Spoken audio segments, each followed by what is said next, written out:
A Tennessee man who was pardoned by President Trump has been sentenced to life in prison for plotting to attack FBI agents and attempting to incite a civil war. Edward Kelley was the fourth rioter to enter the Capitol on January 6th.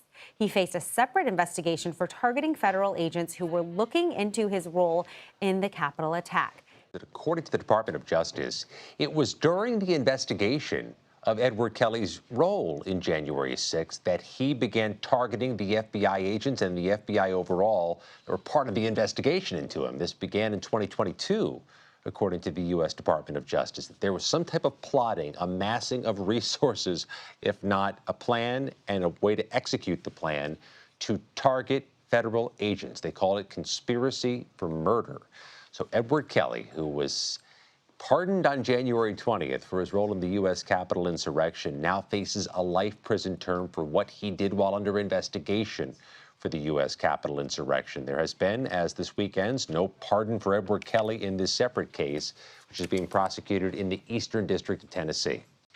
How many other people who were pardoned by the president have since faced new criminal investigations, Scott? Oh, there have been some, including one who was arrested just days later on a gun charge, and another, a Texas man who was actually freed from prison because of the pardon, not just having his slate clear, but was actually released from the prison gates, who was later charged with child solicitation. That's what's happened so far.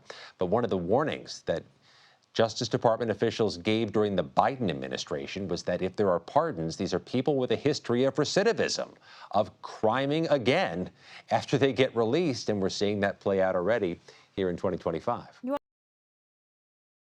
And then they also wrote that Kelley, quote, formed a self-styled militia to attack the FBI and conducted combat drills to realize his plan. He strategized ways to bomb the FBI Knoxville office and identified a hornet's nest at which to store his various weapons at arm's reach. Kelley also devised a kill list of individual agents to be targeted and then gave the go-ahead command to start it to his Confederates, noting that every hit has to hurt. Those were his quotes. And the prosecutor said Kelley, quote, committed crimes that are serious, violent, and all designed to achieve the same end, the murder of federal, state, and local law enforcement.